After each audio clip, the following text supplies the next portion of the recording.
Hey everybody, so sorry that this video is a day late, but I have exciting news for you and I wanted to make sure that the lighting was good, and the light went away yesterday, and so the light is back today, and now I'm ready to tell you some exciting news. But before I do, I did just want to let you all know my Kickstarter will be finishing up in a little over a week, so there's a very limited time left. Please go check it out and see if you can support or share for my upcoming EP, which also goes in conjunction with what I'm about to tell you. I'm going to be published, so my memoir will be published by a legitimate publisher and sold through Amazon and Barnes & Noble and all those places. It'll be accessible to schools, it'll be accessible to book fairs, it'll be accessible to millions of people if they want to read it, if they think it would help them, and I'm so excited about it, you all. I don't know if you know, but although I make a lot of videos, writing really is my passion. It's something that I've been doing for my whole life, and I've always had this desire to have my memoir published, and so it could reach more people in a writing format, because books helped me when I was younger, books helped me when I was struggling, and I want to create a book not just for myself, but for the person that was who I was. I guess, you know that whole idea of like, be the person that you needed when you were younger? Well, I needed there to be a raw, honest book about a trans experience that showed that you live past being 16, 17, 18, 19, 21, 22 years old, that the world continues, and I needed that for myself, so I'm creating it, and I'm writing my story down, and it's really difficult, and it's a lot of feelings, but I'm having a blast, and I want to let you all know that Skyhorse Publishing is going to publish my book. I know it's kind of ironic because my name is Sky and there's Skyhorse. But I will let you all know I got contacted by someone I went to school with who thought that my memoir might be a good fit, and lo and behold, we've been negotiating contracts, everything is signed, and I got to hand in the manuscript at the end of January. So I'm crunching away. Crunching. I'm very excited. I don't really know like how much I can tell about it really, like the specifics of it, but there will be comments from my mom and my brother and my dad and some important people in my life throughout it, as well as I think one of my favorite parts of doing this whole process is I've got tons of journals, okay, like literally gel pen. This is probably 2003, I was in middle school, 2003 or 2004. I was writing in these gel pen journals, and I'll read you this one because I think that this kind of goes to show you a little bit about what I was like. I'll read you two of them, one from when I was like 10, and then one from when I was a little bit older and already came out as trans. So this is kind of little snippets of what's gonna be in my memoir. I'm gonna have journal entries, plus I'm also writing a bunch, like reflective on my experiences.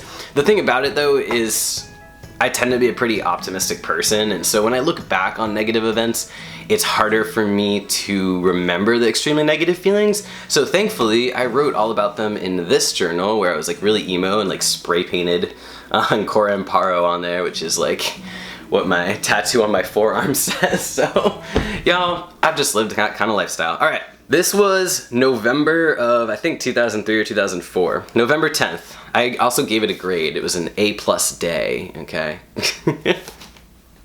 Monday.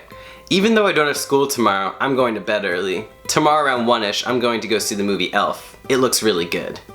Albert was talking to me online, and he was saying that he wasn't going to the social on Friday. He was saying that I was probably going to force him to go, but I really want him to go. He also told me which house is his on his street, so if I wanted to bug him tomorrow, I knew where to go. Heh, I probably won't be doing that anytime soon. Cody lied. He doesn't like Amelia. He still likes Carly. I think it was mean of him to lie like that. Poor Amelia. Cody said that too many people were finding out. Sure. He also said that to Michelle, so she was trying to guess people. She guessed a guy and Cody was like, I'm not gay. So I shoved Michelle into a locker and gave her a bloody lip. She's a bitch. I was an asshole. I promise you though, most of the journal entries in here are not like that. I don't usually push people around. I'm not entirely sure exactly how true that story is, and I also usually don't call people bitches. All together, that's pretty hilarious. My little 7th grade self getting on the defense. Cody is gay, so that's kind of funny. I guess that's how you just defend your friends when someone tries to force them to come out before they're ready to. Then I've got this journal, which was definitely when I was in high school. I think it's either sophomore or junior year. I'll figure it out as I read through the rest of it and kind of like match things up. I think this was sophomore year. No, I think this was junior year. Yeah, I think this was my junior year actually. So I was living fully out as trans at this point. So this is November 18th. Tonight was probably the first time I ever walked with a group of people holding candles for a cause, a vigil for all the transgender people who had lost their lives. I was going to speak, but I missed that boat. It just emphasized the fact that I really want to be part of something bigger, something whole, something I could put everything into. I think my brother needs that too.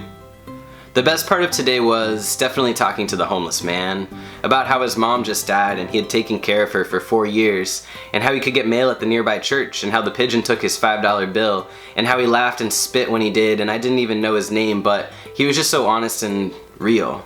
That's so rare but wonderful. Just reassuring. Sitting on that crate next to him, how his feet hurt, and that lady who he knew in their funny conversation, and how it was cold, and people took pictures of him for a patriotic project thing for school because he was a vet. Well, actually his friend was, but he was holding the sign. Rachel and I had given him cookies. The world. And that's it. So there's obviously going to be some journal entries in there, but there's definitely also going to be my writing now as a 25-year-old, looking back on my experiences and addressing them from where I am at now. So I'm super duper duper excited to share my writing with you, to have this all come together, and for it to be tangible and to someday be in your hands, whether you're borrowing it from the library or buying it off Amazon or watching it on your little Kindle thingy, whatever it is. I'm really excited to share these words with you in whatever capacity, and so I just wanted to share that joy with you. Yes, so my memoir will be pretty much entirely about my transition from female to male, mostly just remarking on the gendered aspects of my childhood and where I'm at now, and there's no title for it yet, but I will let you know once I narrow it down. Alrighty.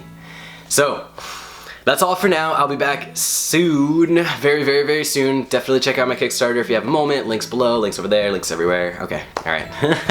Much love, much excitement, and yes, we can do this. You can do it. Thousands of words. Just gonna